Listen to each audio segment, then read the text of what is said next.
Today I'm sitting with Richard Olson-Walter and Steven Cobb. Richard Olson-Walter is the writer of Least Resistance, and Steven Cobb is directing the production. Thanks for joining me today. Thank you, Paul. Thanks, Paul. So you guys have been involved in theater for quite a few years. How long have you been writing plays? I've been writing plays for probably about, about 10 years or so. I started small, just doing sort of murder mysteries at museums and that kind of stuff. And I've done a few feature-length pieces. This was a completely different animal, a very, very different kind of project. Thank you, Stephen. And it's something that was a real challenge, but was well worth it. Yeah. And Steve, you've been acting and directing I for a have. few years? I have. How long have you been doing that? Well, acting, I started acting in high school around here. I grew up around here, went to Maple Grove, started on the stage there. I went to college for theater. I'm a theater major. So I worked for a while in New York doing theater and some TV. And then at some point I decided to move back here. So I don't know, after I got back here and had been back here, it was about 7 years ago. So I guess for about 7 years I've been doing theater here in Jamestown. Quite a veteran of the stage then. Yeah, I guess so. Yeah. What got you directing? Was this the first one, or you had? No, this is probably my fourth or fifth show I think I've directed. And honestly, what motivated me to start directing was I didn't know if I could memorize lines anymore. Honestly, that's the reason why. I have found out I still can memorize lines, but I just put my foot in the directing stuff, and I really enjoy it a lot. So yeah. Interesting. Least Resistance then is a story about addiction and the journeys that people go on during recovery. How did you guys come up with the storyline, basically? Well, Stephen and Luke Foder at St. Luke's Episcopal Church have been working on trying to find a way to address this issue, looking at plays, and from what I understand, you couldn't really find anything appropriate.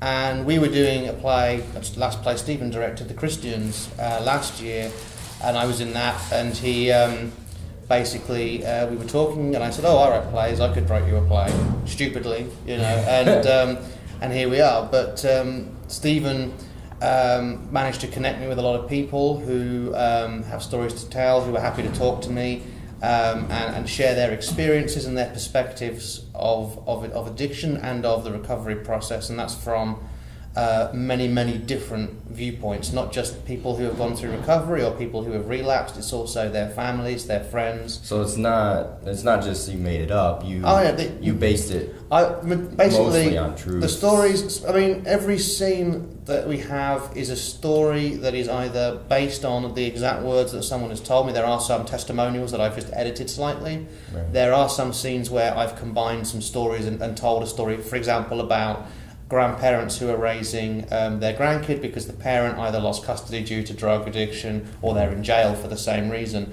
And that's a very big problem in Jamestown. So we just saw it in the news recently. Yeah. So that's one of those things that I had a few conversations about that, and I took all that information and made a scene about it. And then there are other scenes where we look at some sort of things like addiction in the US over history and some of the same mistakes that are made. Just little things, nothing sort of. We don't try and impose a view on anybody. We just sort of lay down. This is how it is. This is how it is, basically, right? Mm-hmm. So yeah. What exactly started the idea for this production, besides just there's no good plays out there? Yeah. Well, the Winged Ox players we're ministry of St. Luke's Church and outreach of St. Luke's Church. So we've always wanted to do plays that engage the community in a conversation about topics that we feel the community needs to grow in. And we looked all over for plays about addiction. And I know we spent 3 or 4 months looking, and we really didn't find anything that dealt with the recovery part. There are a lot of plays out there that deal with the addiction part and the destruction that comes from addiction.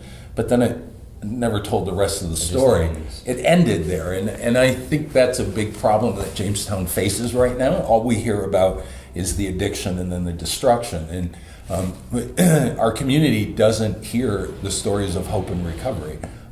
What are the possible solutions? Or the possible helps solutions. that are out there, right? Exactly, and there's actually a lot.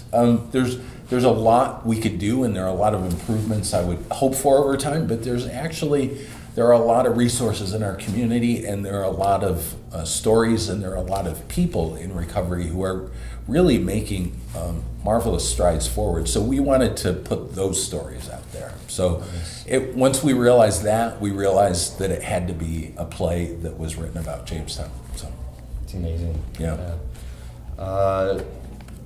What do you hope for people coming to see this? What do you hope they take away from it? I hope they connect with one of the stories.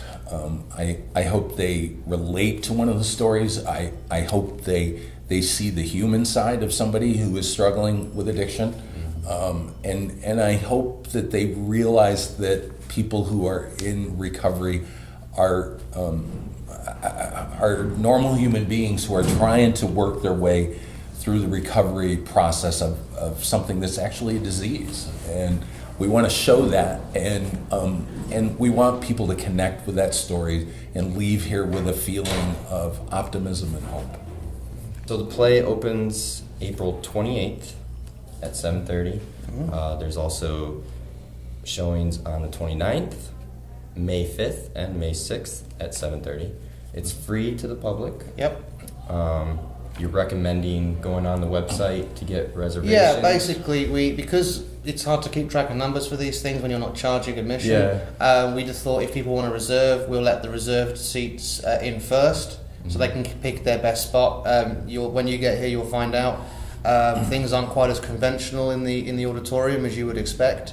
We've made some changes, but if you reserve at www.leastresistance.org, then you guarantee yourself first chance to get a seat. And obviously, if we get a lot of interest, you guarantee your seat for that night, rather than turning up and missing out. We've had a lot of demand on tickets already so far. Yeah. So maybe there will be an extension of that.